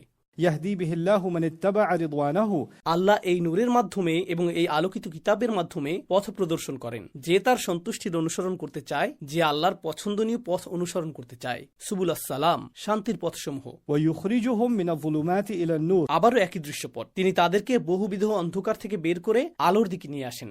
স্মরণ করে দেখুন, আলোটি জ্বালানো হয়েছিল, আপনাদের এর দিকে আসার কথা ছিল, কিছু মানুষ এর থেকে দূরে যেতে চায়, আর আল্লাহ বলেন এর উদ্দেশ্য ছিল যাতে তিনি আপনাকে অন্ধকার সমূহ থেকে বের করে আলোতে আনতে পারেন بإذنه ويهديهم إلى صراط مستقيم দুর্ভাগ্যবশত এখানে এর বিপরীতটা ঘটছে, তাই না? অতারাকাহুম ফি যুলুমাতিল লা ইউবসিরুন, তিনি তাদেরকে সেই অন্ধকার সমূহে ছেড়ে দিয়েছেন যেখানে তারা দেখতে পায় না। কিন্তু আলোর উদ্দেশ্য ছিল যাতে তারা অন্ধকার ত্যাগ করে তারা অনুসরণ করবে সেই রাসূল, সেই নবী, সেই নিরক্ষর নবীকে যার কথা তারা লিখিত অবস্থায় পেয়েছে নিজেদের কাছে সংরক্ষিত তাওরাত ও ইনজিলে। يأمرهم بالمعروف وينهاهم عن المنكر তিনি তাদেরকে ভালো কাজের নির্দেশ দিবেন, তিনি তাদের মন্দ কাজ থেকে বিরত রাখবেন, ويحل لهم الطيبات তিনি তাদের জন্য হালাল করবেন পবিত্র বস্তুসমূহ, ويحرم عليهم الخبائث আর তিনি তাদের জন্য হারাম করবেন অপবিত্র বস্তুসমূহ, ويضع عنهم إصرهم والأغلال التي كانت عليهم এবং তিনি সরিয়ে দেবেন তাদের থেকে তাদের বোঝা ও শৃঙ্খলসমূহ যা তাদের উপরে ছিল। فالذين آمنوا به সুতরাং এটা হলো তাওরাত। আর মূসা আলাইহিসসালাম তার সম্প্রদায়কে বলেছেন মুহাম্মদ সাল্লাল্লাহু আলাইহি সাল্লামের জন্য প্রস্তুত হও, কারণ বর্ণনাটি ছিল সেই নিরক্ষর নবী যিনি আসবেন, যার উল্লেখ তাওরাত ও ইনজিলে রয়েছে। তিনি তাদের শিক্ষা দিবেন, তিনি তাদের জন্য ভালো জিনিস হালাল করবেন, তিনি তাদের জন্য অপবিত্র জিনিস হারাম করবেন, যা একটি অত্যন্ত তাৎপর্যপূর্ণ বক্তব্য। অন্য সময় আমরা এই বিষয়ে বিস্তারিত কথা বলবো যে আল্লাহ যা হালাল করেছেন তা অবশ্যই ভালো, তা অবশ্যই ভালো ও পবিত্র হতে হবে, তা হালাল হবার এটাই একমাত্র কারণ। আর আল্লাহ যা হারাম করেছেন তা হারাম হতেই হবে, কারণ তা অপবিত্র, কারণ يحل لهم الطيبات ويحرم عليهم الخبائث সুতরাং আপনি হারামের মধ্যে অপবিত্রতা দেখতে পান বা না পান, এতে অপবিত্রতা রয়েছে, এজন্যই সেটা হারাম। আর যখন কিছু হালাল হয় তখন কিছু আসে যায় না সমাজ তা পছন্দ করে কিনা বা সংস্কৃতির সাথে তা মিলে কিনা, অথবা কেউ ভাবতে পারে যে এটা রাজনৈতিকভাবে অগ্রহণযোগ্য। যে যাই মনে করুক এর মধ্যে ভালো আছে, যদিও সমাজ এর ভালো দিকটি দেখতে চায় না। আল্লাহ যদি তা হালাল করে থাকেন এর মধ্যে ভালো রয়েছে এবং তা পবিত্র, তাই না? বর্তমানে যা ঘটছে তা হলো অপবিত্রকে ভালো দেখানো হচ্ছে আর হালালকে খারাপ দেখানো হচ্ছে, তাই না? এরপর আপনাকে হালাল কিছু করার কারণে অপরাধ বোধে ভুগতে বাধ্য করা হচ্ছে, আবার হারাম কিছু করার কারণে তারা আপনাকে নিয়ে গর্ব করছে, ওহ তুমি এখন স্বাধীন, তুমি এখন মুক্ত, হ্যাঁ জাহান্নামে যাওয়ার জন্য মুক্ত। এখন এই আয়াতের শেষ অংশটি শুনুন, ফাল্লাযীনা আমানু বিহি, অতঃপর যারা তার উপর ঈমান আনবে, যারা তার উপর ঈমান এনেছে অর্থাৎ নবী মুহাম্মদের আগমনে সাল্লাল্লাহু আলাইহি সাল্লাম, وعزروه ونصروه যারা তাকে সম্মান করবে ও সাহায্য করবে, واتبعوا النور الذي أنزل معه এবং তারা অনুসরণ করবে সেই নূরকে যা তার সাথে অবতীর্ণ হবে, যে নূর তার সাথে অবতীর্ণ হবে। উপমাটি ছিল কেউ আগুন জ্বালালো আর সে এগিয়ে চলছে, এই জাতীয়, কারণ এটি সূরা তালাকের একটি আয়াত যেখানে আল্লাহ তালাকের বিধান দিয়েছেন। আর সেই বিধানগুলোর মাঝখানে আল্লাহ বলেছেন আল্লাহ তোমাদের কাছে একজন রাসূল প্রেরণ করেছেন সুস্পষ্ট আয়াতসমূহ তিলাওয়াত করার জন্য, যাতে তোমরা অন্ধকার থেকে আলোর দিকে বেরিয়ে আসতে পারো। অন্য কথায়, যদি তুমি এই বিধানগুলোর অনুসরণ না করো তাহলে তুমি অন্ধকারে রয়েছো, তুমি যদি এই বিধানগুলো উপেক্ষা করে থাকো তাহলে তুমি অন্ধকারে রয়েছো। অতএব তুমি এই বিধানগুলো অনুসরণ করা শুরু করো যাতে আলোর পথে আসতে পারো। সুবহানাল্লাহ। إلى النور সূরা হাদীদে মুসলিমদের সম্বোধন করে তিনি বলছেন তিনি তার বান্দার উপর সুস্পষ্ট নিদর্শনসমূহ নাজিল করেছেন যাতে তিনি তোমাদেরকে সকল অন্ধকার থেকে আলোতে নিয়ে আসতে পারেন। বারবার অন্ধকার থেকে আলো, অন্ধকার থেকে আলো, অন্ধকার থেকে আলো, এখানে মুসলিমদের কথা বলা হচ্ছে। জানেন এটা কি প্রকাশ করছে? এই আয়াতগুলো থেকে মুসলিমদের একটা বিষয় স্পষ্টভাবে উপলব্ধি করা উচিত, আমরা আলোর মধ্যে নেই। কারণ আপনি যদি ইতিমধ্যে আলোর মধ্যে থাকেন আপনাকে তো বের করে আনার প্রয়োজন নেই। আপনাকে অন্ধকার থেকে আলোর দিকে বের করে আনার একমাত্র কারণ হলো আপনি কোনো ধরনের অন্ধকারে রয়েছেন। আর আমরা সকলে একই স্তরের অন্ধকারে নেই, কারণ একাধিক অন্ধকারের কথা বলা হয়েছে যা একাধিক স্তরের ইঙ্গিত দেয়। সুতরাং আপনি আলোর যত কাছাকাছি আপনি তত কম অন্ধকারে। আপনি যদি একটু দূরে থাকেন, এক ধাপ দূরে, এক ধাপ কম আলো, এক ধাপ, দুই ধাপ কম, তিন ধাপ কম, আপনি আলো থেকে যত দূরে যাবেন তত বেশি অন্ধকারে থাকবেন। তাই আল্লাহ বর্ণনা করছেন মুসলিমরা সর্বদাই নিজেদেরকে কোনো না কোনো স্তরের অন্ধকারে খুঁজে পাবে, আর আল্লাহ তার বাণীর মাধ্যমে ক্রমাগত তাদেরকে সেই অন্ধকার থেকে বের করে আনবেন। আমরা একেবারে চূড়ান্তভাবে পরিশুদ্ধ হয়ে যাইনি। যেমন খ্রিস্টানরা বলে থাকে আমি এখন আলোর মধ্যে আছি, যিশুর আলোয় আলোকিত। না না না, তুমি পৌঁছাওনি, আমি পৌঁছে গেছি। না, তুমি পৌঁছাওনি। আমাদের ক্ষেত্রে আমরা বারবার অন্ধকারে চলে যাই, আমাদের আবারও বের করে আনতে হয়, তারপর আমরা আবার ফিরে যাই এবং আমাদের আবার বের করে আনতে হয়। তো এটা অন্ধকার ও আলোর মধ্যে একটা অবিরাম সংগ্রাম, যা প্রত্যেক মুমিনকে তার সমস্ত জীবন ধরে অতিক্রম করতে হয়। আর আল্লাহ বলেছেন, আল্লাহ তোমাদের বের করে আনতে থাকেন। يخرجك আখরাজাকুম না, যে তিনি তোমাদেরকে বের করেছেন, না না না, তিনি অবিরত তোমাদেরকে বের করে আনেন অন্ধকার থেকে আলোর দিকে। বিষয়টি এখন আরো সুন্দর ও চিত্তাকর্ষক হয়ে উঠেছে। يا أيها الذين آمنوا اتقوا الله সূরা হাদীদের শেষের দিকে তিনি বলছেন, তোমাদের মধ্যে যারা ঈমান এনেছো আল্লাহকে ভয় করো وآمنوا برسوله এবং তার রাসূলের প্রতি ঈমান আনো, يؤتكم كفلين من رحمته তিনি তোমাদেরকে তার রহমত থেকে দ্বিগুণ দান করবেন, তিনি দ্বিগুণ রহমত প্রদান করবেন। চমৎকারভাবে এই আয়াতগুলোতে আল্লাহকে ভয় করার কথা এসেছে এবং তার রসুলের প্রতি বিশ্বাসের কথা এসেছে সাল্লাল্লাহু আলাইহি সাল্লাম। এটা স্মরণে রাখুন, এটা সহজ মনে হয়, আপনি এটা লক্ষাধিকবার শুনেছেন। যেহেতু আমি আপনাদের সামনে এই সারসংক্ষেপটির সমাপ্তি টানছি এবং আমরা প্রথম দুটি উদাহরণে কিছু বিষয় দেখতে পাবো যা আমাদের আলোচনার মূল বিষয়। আয়াতটি লক্ষ্য করুন, ويجعل لكم نورا تمشون به এবং তিনি তোমাদের জন্য একটি আলো স্থাপন করবেন যার সাহায্যে তোমরা চলতে পারবে। দেখতে পাচ্ছেন আলো নিয়ে চলার এবং আলো নিয়ে যাত্রা করার চিত্রকল্পটি এবং আমাদের জন্য আলো কতটা গুরুত্বপূর্ণ।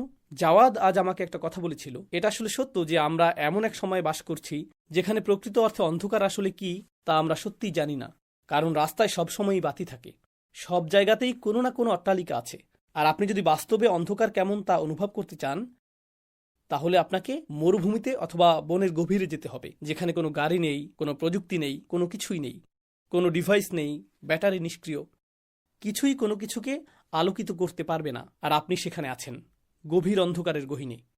এই চিত্রকল্পের শক্তি কি তা উপলব্ধি করার জন্য আরবরা প্রতি রাতে ভ্রমণ করার সময় যেমনটা দেখত, অন্ধকার আসলে কেমন তা তারা অনুভব করত। আমাদের সত্যিই সেই অভিজ্ঞতা নেই। آه، آه، তো তিনি বলেছেন, يجعل لكم نورا تمشون به ويغفر لكم তিনি এভাবেই তোমাদের ক্ষমা করবেন। এখন চিত্রকল্প পরিবর্তিত হচ্ছে। এই সকল চিত্রকল্পে আমাদের আল্লাহর হিদায়াত অনুসরণ করার বিষয় বলা হয়েছে, যেখানে আল্লাহর বাণী আলো হিসেবে বর্ণিত হয়েছে। রাসূল সাল্লাল্লাহু আলাইহি সাল্লাম সেই আলো বহন করেছেন, তিনি হেঁটে চলছেন, তো আপনি তাকে অনুসরণ করবেন এবং আপনি আল্লাহর বাণীর অনুসরণ করবেন। সুতরাং এটাই আল্লাহ ও তার রাসূলকে অনুসরণ করা, আলো অর্থাৎ কোরআনের অনুসরণ করা এবং কোরআন বহনকারীকে অনুসরণ করা, যিনি হলেন রাসূল সাল্লাল্লাহু আলাইহি সাল্লাম। যদি আপনি প্রথম উপমাটি লক্ষ্য করেন, الذي استوقد نارا আল্লাদি, যে আগুন জ্বালাচ্ছিল, যে আগুন জ্বালানোর চেষ্টা করছিল, সেটা রাসূল সাল্লাল্লাহু আলাইহি সাল্লামের প্রতি একটি ইঙ্গিত হতে পারে। পরবর্তী উপমায় আপনি দেখবেন এটা বৃষ্টির উপমা, বৃষ্টির উপমা। পরবর্তী যে উপমাটি আমরা অধ্যয়ন করতে যাচ্ছি সেটি হলো বৃষ্টি সম্পর্কিত। তো একটি উপমা ছিল একজন ব্যক্তি সম্পর্কে এবং অন্যটি ছিল আকাশ থেকে আগত একটি ব্যবস্থাপনা সম্পর্কে, যা কিসের অনুরূপ? স্বয়ং কুরআনের। তো এটা এরকম যে একটি উপমা রাসূলকে ইঙ্গিত করেছে এবং অন্যটি এই বাণীকে ইঙ্গিত করছে, তা হলো কোরআন। এটা কোরআন বহনকারী মানুষটি সাল্লাল্লাহু আলাইহি সাল্লাম, আর তারপর এটা আল্লাহর বাণী নিজেই যা নাজিল হয়েছে। এই দুটি ভিন্ন উপমায় তাদের উভয়কেই তুলে ধরা হয়েছে। যদি আমরা আসলে এখনো দ্বিতীয় উপমার আলোচনা শুরু করিনি, কিন্তু আমি আপনাদের কাছে যা বলতে চাই তা হলো আল্লাহর বাণী নিয়ে জীবনের পথ চলা এবং আলোকের পানে এগিয়ে চলার যাত্রা, এটি প্রকৃতপক্ষে কিয়ামতের দিন প্রকৃত অন্ধকার ও প্রকৃত উজ্জ্বলতায় পরিণত হবে। বললাম না, সূরা হাদীদ দেখে নেবেন। শেষের দিকে আল্লাহ বলেন যে খুব ভালো প্রতারক, সে তোমাদের প্রতারিত করেছে, চূড়ান্ত প্রতারক তোমাদেরকে প্রতারিত করেছে। আর চূড়ান্ত প্রতারকটি কে? শয়তান। আমরা এই আয়াতগুলো থেকে মুনাফিকদের সম্পর্কে কি শিখছি? ওয়াইদা খলাউ ইলা শায়াতিনহিম ক্বালু ইন্না মাআকুম, তারা তাদের শয়তানদের কাছ থেকে পরামর্শ নিতে যেত এবং সেই শয়তানদের উপর তাদের এমন একজন নেতা ছিল যাকে তারাও দেখতে পেত না, সেটা ছিল আল গরুর। সুতরাং তোমরা প্রতারিত হয়েছ, এখন এটা তোমাদেরই বিরুদ্ধে। এই ছিল আলো ও অন্ধকারের চিত্রকল্প যা ঈমানদারদের সাথে সম্পর্কিত। তারপর সমগ্র মানবজাতির জন্য আলো ও অন্ধকার প্রযোজ্য। তো আমি আহলে কিতাব সম্পর্কে বলেছি, তারপর আমি মুমিনদের সম্পর্কে বলেছি, এখন আমরা সমগ্র তিনি তাদের শ্রবণ শক্তি ও দৃষ্টিশক্তি কেড়ে নিতেন, অর্থাৎ আল্লাহ এখনও তা করেননি। আল্লাহ এখনও তা করেননি। তো জানেন বিষয়টি কি? তারা অন্ধকারের এমন স্তরে রয়েছে যা শেষ সীমার বেশ কাছাকাছি, তারা বিপদ সীমার কাছে পৌঁছে যাচ্ছে। আপনি যদি সতর্ক না হন, খারাপ কিছু ঘটে যাবে, তাই না? অতএব ফিরে আসাই শ্রেয়। আমার এক বন্ধুর কথা মনে পড়ছে, যিনি হৃদরোগ বিশেষজ্ঞ। তিনি একজন ডাক্তার, তিনি মৃদুভাষী ডাক্তার নন। তিনি তার রোগীদের সাথে যা করেন তা বেশ জঘন্য। তিনি বলতেন একমাত্র এভাবেই তারা শুধরাবে। আমার এমন রোগী আছে যারা স্থূলকায়, তারা অস্বাস্থ্যকর খাবার খায়, তাদের হার্ট ব্লক হয়ে যাচ্ছে। তিনি তাদের বলেন আপনি তো 2 মাসের মধ্যেই মারা যাবেন। আমি এখন কি করব? হ্যাঁ, আপনি মারা যাবেন। কোনো সার্জারি আপনাকে বাঁচাতে পারবে না। আপনি বাঁচতে চান না, আপনি তো আজে বাজে খাবার খেতে চান। হ্যাঁ, খেতে থাকুন। আসলে আমার মতে 2 মাস কেন অপেক্ষা করবেন? দ্বিগুণ পরিমাণে এইসব খাবার খান আর নিজেকে শেষ করে দেন। আমার অন্য রুগী দেখার আছে, কারণ আপনি তো পরিবর্তন হতে চান না। ঠিক আছে, ঠিক আছে, ঠিক আছে, আমাকে বলুন কি করতে হবে। না না না, আমি বলবো না কি করতে হবে, কারণ আপনি তো শুনতে চান না, আপনি তো মরতে চান। দেখুন, আমি আপনাকে সাহায্য করতে পারবো না, কারণ আমি আপনাকে গর্ত থেকে বের করে আনার চেষ্টা করছি, আর আপনি যে গতিতে আপনাকে বের করতে চাই তার চেয়ে দ্রুত গতিতে আপনি গর্তটি খুঁড়ছেন। তো আপনি এগিয়ে যান আর নিজেকে শেষ করে দিন, পরকালে আবার দেখা হবে। ঠিক আছে, ঠিক আছে, আমি বদলে যাব। আল্লাহ মুনাফিকদের উদ্দেশ্যে বলছেন, যদি তোমরা এভাবে চালিয়ে যাও তোমাদের সাথে এটাই ঘটবে। ولهم عذاب أليم بما كانوا يكذبون. তো এখন আমি আপনাদেরকে দ্বিতীয় উপমাটিতে নিয়ে যাব, যা আসলেই শক্তিশালী। أو كصيب من السماء. অথবা আকাশ থেকে নিখুঁত বৃষ্টি। ব্যঙ্গাত্মক ভাষা সয়িব। আরবিতে সয়িব শব্দ এসেছে সওবুন থেকে, আর আরবিতে সওবুন হলো এমন বৃষ্টি যা নিখুঁত। إذا كان بقدر ما ينفع. ইমাম রাগিব আল আসফাহানি বলেন, সব হলো বৃষ্টি, তা এমন পরিমাণে আসে যা আসলে উপকারী। এটি সঠিক পরিমাণের বৃষ্টি। এটা কৌতূহল জাগ্রতকারী যে আল্লাহ সওবুন শব্দটি ব্যবহার করেছেন, যদিও এটি একটি নেতিবাচক উপমা। তার ব্যবহৃত এই শব্দটি দিয়ে একেবারে সঠিক পরিমাণ বোঝায়। অনেক মুফাসসির বৃষ্টির এই উপমাটি সম্পর্কে বলেছেন যে এর দ্বারা আল্লাহ কোরআনকে বুঝিয়েছেন। আমি আসলে একমত। আমি বিশ্বাস করি যে এটি কোরআনকে ইঙ্গিত করেছে, কারণ প্রথম উপমাটি রাসূল সম্পর্কে সাল্লাল্লাহু আলাইহি সাল্লাম, আর দ্বিতীয় উপমাটি কোরআন সম্পর্কে। আর এখানেও 2 ধরনের সমস্যা রয়েছে। কিছু লোকের কোরআন নিয়ে কোনো সমস্যা নেই, তারা এমনকি কোরআন নিয়ে চিন্তাও করতে চায় না, কারণ তাদের সমস্যা কেন তা আমাদের কারো কাছে এলো না, কেন তা মদিনার কোনো ব্যক্তির কাছে এলো না, কেন আমরা মক্কার কোনো ব্যক্তির অনুসরণ করব। আর মক্কার লোকজন বলেছিল কেন তা কোনো ধনী ব্যক্তির কাছে আসলো না, لولا نزل هذا القرآن على رجل من القريتين عظيم. কেন এটি একজন মহান ব্যক্তির কাছে, একজন ধনকুবেরের কাছে আসলো না, কেন এটি একজন দরিদ্র মানুষের কাছে আসলো, কেন এটি একজন এতিমের কাছে আসলো, তাই না? ইহুদিদের অবস্থা এমন, কেন তা আমাদের কারো কাছে আসলো না? মদিনাবাসীরা অর্থাৎ আউস এবং খাজরাজের অবস্থা এমন, আমাদের কারো কাছে আসা উচিত ছিল। কেন আমরা একজন বিদেশি, একজন অভিবাসীর অনুসরণ করব, তাই না? তাই কোরআন কি বলতে চায় তাতে তারা ভ্রুক্ষেপ করে না। কোরআন তাদের সমস্যা না, তাদের সমস্যা হলো মুহাম্মদুর রাসূলুল্লাহ সাল্লাল্লাহু আলাইহি সাল্লাম, তাই না? আল্লাযী ইসতাওকাদা নারা, তিনি নিজেই। অন্য কিছু লোকের জন্য সমস্যাটা যদিও রাসূল সাল্লাল্লাহু আলাইহি সাল্লাম না, সমস্যাটা কি? কোরআন। যা বলা হচ্ছে তা তাদের বিরক্ত করে, কারণ আপনি যদি কোরআন নিয়ে গভীরভাবে ভাবেন, এটা আয়নায় তাকানোর মতো। আপনি যদি কুৎসিত কাজ করেন, আপনি আয়নায় কুৎসিত কিছুই দেখবেন। আর কেউ আয়নায় কুৎসিত কিছু দেখতে পছন্দ করে না, কেউ তার ভুলগুলো দেখানো পছন্দ করে না, তাই না? ঠিক যেমন আপনার এবং আমার ভালো লাগে না যদি স্বামী বা স্ত্রী অথবা অন্য কেউ বলে, আরে তুমি এটা করেছো, তুমি এটা করেছো, তুমি এটা করেছো, এটা নিয়ে কেন কথা বলছো? আমার এটা শোনার প্রয়োজন নেই, আমি মসজিদে গেলাম। তো বিষয়টি হলো, আমার সমালোচনা সহ্যের ক্ষমতা নেই, আমি পারি না, এটা বেদনাদায়ক, তাই না? তাই তাদের সমস্যা হলো কোরআন সরাসরি আঙ্গুল তুলে দেখায়, আর যখন তারা নিজেদেরকে আল্লাহ যা বলেছেন তার সাথে তুলনা করে, তারা মনে করে এটি তাদের সম্পর্কেই বলছে। يحسبون كل صيحة عليهم. তারা মনে করে প্রতিটি শোরগোল তাদের দিকে নির্দেশিত। আমি মজা করে কখনো কখনো বলি, কেউ একজন মুনাফিক সম্পর্কে খুতবা দিচ্ছেন, মুনাফিকদের সম্পর্কে আল্লাহ এই কথা বলেছেন, আর শ্রোতাদের মধ্যে থেকে এক ব্যক্তি ভাবছে কেন সে এভাবে আমার দিকে তাকাচ্ছে। যখনই সে মুনাফিক বলে সে আমার দিকে তাকায়, এমনকি তার মুখ যদি অন্যদিকে থাকে সে এমন করে, এমনকি বক্তা যদি তা নাও করে।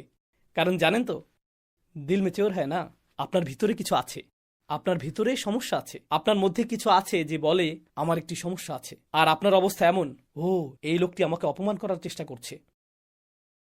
আর কখনো কখনো খুতবার পর এরকম ব্যক্তিরা আপনার কাছে এসে হাত মিলিয়ে হাতে চাপ দিয়ে বলে, আমার দিকে কেন এভাবে তাকিয়েছিলেন? আর বক্তার অবস্থা এমন, আপনি কে, আপনি কোথায় বসেছিলেন? অদ্ভুত ব্যাপার। ওকে, যাই হোক, আসুন এখন উপমাটিতে ফিরে আসি। আওকাসয়িবিম মিনাস সামা, অথবা আকাশ থেকে যথাযথ পরিমাণে বৃষ্টি পড়ছে। এখন এটি মুমিনদের জন্য যথাযথ। বিষয়টি বোঝার জন্য আমি উপমাটি বিশ্লেষণ করার চেষ্টা করব। বাতাস কি আল্লাহর একটি নিয়ামত? হ্যাঁ। বৃষ্টি কি আল্লাহর একটি নিয়ামত? সূর্য কি আল্লাহর একটি নিয়ামত? হ্যাঁ। এই সব কিছুই আল্লাহর নিয়ামত, তাই না? কিন্তু সেই বৃষ্টিই কি নূহের সম্প্রদায়কে প্লাবিত করেনি? সেই বাতাসই কি আদ জাতিকে ধ্বংস করেনি? তাই না? তো সেই একই জিনিস যা একটি নেয়ামত, যখন আপনি এর সঠিক মূল্যায়ন করেন না, সেই একই জিনিস আল্লাহর সেই আয়াতগুলো যা আপনাকে নেয়ামত দেওয়ার কথা, সেগুলো কি হয়ে যায়? সেগুলো হয়ে যায় আপনার ধ্বংসের কারণ, সেগুলো হয়ে যায় আযাব। সেই একই জিনিস যা নিয়ামত, সেই একই জিনিস যা আশীর্বাদ, তা হয়ে যায় অভিশাপ। কুরআনকে বলা হয় হুজ্জাতুল্লাক আও আলাইক। কিয়ামতের দিন কুরআন হবে আপনার পক্ষের দলিল, অথবা এটি আপনার বিরুদ্ধে দলিল হিসেবে কাজ করবে। হয় এটি আপনার জন্য সর্বশ্রেষ্ঠ নিয়ামত, নতুবা আপনার সর্বশ্রেষ্ঠ শাস্তি হল কুরআন। এটি এই দুটির একটি। এই উপমাটি মুনাফিক অথবা ইহুদিদের কারো সম্পর্কে